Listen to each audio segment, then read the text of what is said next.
एक मान्यता बना रखी है आप लोगों ने। पुत्र है तो मतलब फिर आप बहुत ही आप भाग्यशाली हैं, और पुत्र नहीं तो आप बहुत ही मतलब कलंकिनी हैं, बहुत ही आप दुष्टा हैं, बहुत ही आप जो है, जैसे आज आप माँ हो उनकी, ऐसे वो भी माँ होंगी। एक अच्छी माँ बने इसलिए लड़की ही की तरह उनका लालन-पालन हो। लड़की की तरह ही सारे संस्कार उनको दिए जाएँ। लड़कों की तरह क्यों पाला जाए भाई? ईश्वर को धन्यवाद देना है कि आपके पास बच्चियाँ हैं।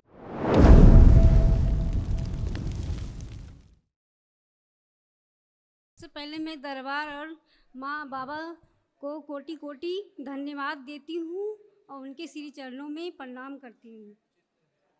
गुरुदेव आपके भी श्री चरणों में प्रणाम करती हूँ। आपको भी धन्यवाद बहुत बहुत। बहुत खूब तपस्या के खुश बाद रहिए। आज आपसे बात करने का मौका मिला आज हमको। खुश रहिए, प्रसन्न रहिए, खूब खुश रहिए। गुरुदेव, बताइए बेटा। कल मैंने वन डे हवन किया। मेरी आर्थिक स्थिति बहुत ही खराब है और बिजनेस भी उतनी चलती नहीं है। बाबा की कृपा हुई जो कल वन डे हवन मैंने किया, मेरे पति देव ने किए। मैं चाहती हूँ कि आप सब गंदगी गई, अब कुछ भी शेष नहीं बचा, सब गंदगी सारे कष्ट गई। एक भी कष्ट नहीं बचा, ना आपको बचा, ना पति को बचा। कई लोग रखे डीएनए में, 6 लोग हैं। किसी के कोई कष्ट शेष नहीं। जो असाध्य रोग हैं, उनके लिए एक महाहवन करना है। ठीक है? मेरा दरबार की ओर से जो निःशुल्क दरबार की ओर से जो निःशुल्क है 1 दिवसीय महाहवन, वो करना है अपना, और 2 लोगों को साथ में रख कर के करना है। परिवार के 2 लोग साथ में संकल्प करके और महाहवन कर सकते हो, ताकि ताकि असाध्य रोगों की स्मृतियाँ भी नष्ट हो। ठीक है? जी आपको जो गंदा-गंदा लगता था, गंदा-गंदा फ़ील होता था, चिढ़ होती थी, है ना? देख के चिढ़ होती थी एक-दूसरे को, ये सब खत्म, पीसीओडी खत्म, यूट्रस में गाँठें बन रही थी आपके, वो सब स्मृतियाँ नष्ट हुई। गुस्सा बहुत भयानक वाला था, जी गुरुदेव। बस मर जाएँ कि मार डालें, मर जाएँ कि मार डालें। एसिडिटी बहुत होती थी, सब खत्म, है ना? और कैंसर डेवलप हो रहा था तुम्हारी बॉडी में, पता है तुम्हें? नहीं पता है। तुम्हारे फेफड़ों में, तुम्हारी ओवरी में, खून में, हड्डियों में और त्वचा में और प्राइवेट पार्ट्स में समस्या आती थी इतनी जगह पे। जी ये समस्या इसलिए आ रही थी क्योंकि कैंसर धीरे-धीरे डेवलप हो रहा था। हुँ?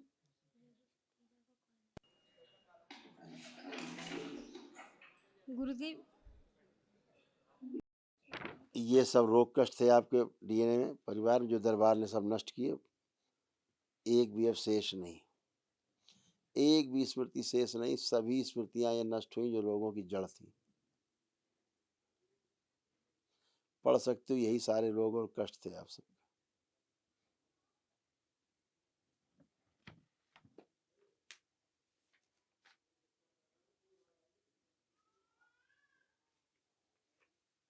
ये सब रोग और कष्ट थे।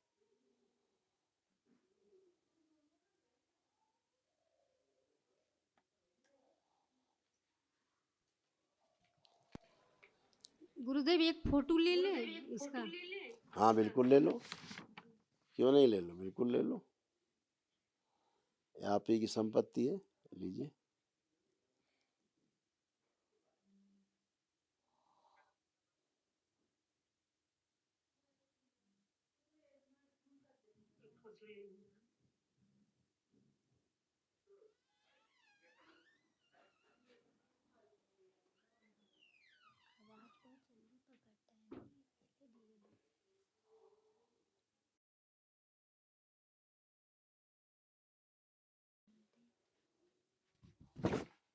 खुश हो बेटा। गुरुदेव एक और आशीर्वाद चाहिए आपसे।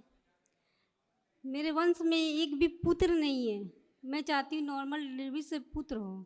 मेरा 3 सीजर हो चुका है, चौथा सीजर में बोला मेरे मौत हो जाएगा।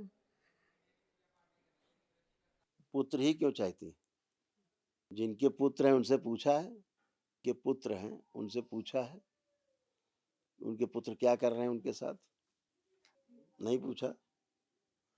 ऐसे 10 लोगों से मिलो जिनके पुत्र ही पुत्र हैं, फिर उनसे पूछो कि उनके साथ क्या कर रहे हैं उनके पुत्र, संतुष्ट हैं पुत्रों से? एक मान्यता बना रखी है आप लोगों ने, पुत्र है तो मतलब फिर आप बहुत ही आप भाग्यशाली हैं, और पुत्र नहीं तो आप बहुत ही मतलब कलंकिनी हैं, बहुत ही आप दुष्टा हैं, बहुत ही आप जो है दुर्भाग्यशाली हैं। ऐसा समाज में ऐसा बना दिया है परसेप्शन।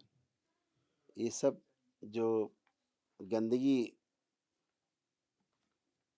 ये सब जो गंदगी है ऐसा बना दिया है, और जो इच्छा तुम कर रही हो, बता रही हो हमसे, ये तुम्हारी इच्छा नहीं है, ये दूसरों की इच्छा का तुम हमसे बखान कर रही हो। ठीक है? जी हाँ या ना? गुरुदेव जी। और बिल्कुल भी नहीं जाना है, बिल्कुल भी नहीं जाना है। एकदम सही। जो बच्चे हैं, अगर लड़की है तो लोग कहते हैं ना कि लड़की को लड़का मान के पालन करो, ये बिल्कुल बेवकूफ़ी की बात है। लड़की को लड़की ही मान के, जान के लड़की की तरह ही लालन पालन करना है। माँ है वो, समझ रही हैं? जैसे आज आप माँ हो उनकी, ऐसे वो भी माँ होंगी किसी की। तो एक अच्छी माँ बने, इसलिए लड़की ही की तरह उनका लालन पालन हो, लड़की की तरह ही सारे संस्कार उनको दिए जाएं। लड़कों की तरह क्यों पाला जाए भाई? पैंट कोट पहन के घूमेंगी, फिर आप कहोगी कि शादी नहीं कर रही। जब लड़का बना दोगी, धीरे धीरे उसको स्मृतियां लड़कों की भर दोगी, तो फिर लड़कों के प्रति आकर्षण खत्म हो जाएगा। फिर आप कहोगे बिटिया शादी नहीं कर रही, उसको लड़के नहीं पसंद आ रहे, आकर्षण ही खत्म हो जाए। यही तो समस्या बन गई है। माता पिता लड़की को लड़का बना करके पालते हैं, बहुत बड़े गर्व से बताते हैं, अरे हम तो लड़के की तरह हमारी लड़की है। बेवकूफ है नंबर एक के वो लोग, नंबर एक के डफर हैं, जो लड़की को लड़का बना के लालन पालन करते हैं। रोते हैं जिंदगी में, और लड़कियां भी जिंदगी में रोती रहती है क्योंकि पुरुष बन जाती हैं, और ना वो सुख दे पाती हैं परिवार में जा करके, ससुराल में ना सुख ले पाती हैं, क्योंकि बन जाती हैं पूरा पुरुष। दिन भर लेके लाठी डंडा लड़ती रहती हैं, दिन भर पुरुषों की तरह अकड़ती रहती हैं। अब पुरुष, पति उसका पुरुष, खुद ही पुरुष बन गई, अब कोई आकर्षण बचा? नहीं बचा। तो फिर जीवन नरक हो जाता है। इसलिए बच्चियों को बच्चियों मान करके पालन करना है, ईश्वर को धन्यवाद देना है कि आपके पास बच्चियां हैं। ठीक है? हाँ, खुश रहो। गुरुदेव एक और बात, मेरे बच्चे बहुत मोबाइल और देखते हैं। अपने घर के लोगों से बोल दो मानसिकता अपनी अच्छी करें। मानसिकता अच्छी नहीं है, उस मानसिकता को अच्छा कर लें। बच्चियों मोबाइल आपकी नहीं देख पाएंगी, नहीं छुएंगी। दरबार ने सब कर दिया है। हम जब बोलते हैं कि वहाँ दरबार में वहाँ चेक करके आया करो, अपने सारे रोग कष्ट समस्या जब देखो कि सब कुछ ठीक, तब मेरे सामने आया करो। आप यहाँ आकर के एक एक समस्या भूतकाल की डिस्कस करते हो। हम भी आपका मान रखने के लिए आपसे डिस्कस कर लेते हैं भूतकाल की, है ना, जो हमें नहीं करनी चाहिए। लेकिन आप लोग भूतकाल में जीने के आदी हो, और इसीलिए पीड़ा रहती है, क्योंकि भूतकाल में ही पीड़ा है और भविष्य चिंता है। और दो ही गहने ऐसे हैं, दोनों कान में पहन के घूम रहा है आदमी, पागल बन के घूम रहा है, पीड़ा लेके और चिंता लेके घूम रहा है। पहने गहने दो ठो, एक पीड़ा भूतकाल की, एक भविष्य की चिंता, दोनों लटकाए घूम रहा है, जी नहीं पा रहा है। दरबार ये दोनों छुड़ाने की कोशिश करता है, लेकिन उसके बाद भी आप लोग मानते ही नहीं हो। चलो खुश रहो। एक महावन करना अपना संकल्प करके, और दो लोग और जोड़ लेना। अच्छा, ये बच्चा जो आपका है ना, ये हाइपर एक्टिव है, इसको असाध्य रोग है, इसको, हाँ, इसको असाध्य रोग है संसार का, इसको तो इसको बिटिया को इसको भी शामिल करना। ठीक है? हाँ, खुश रहो।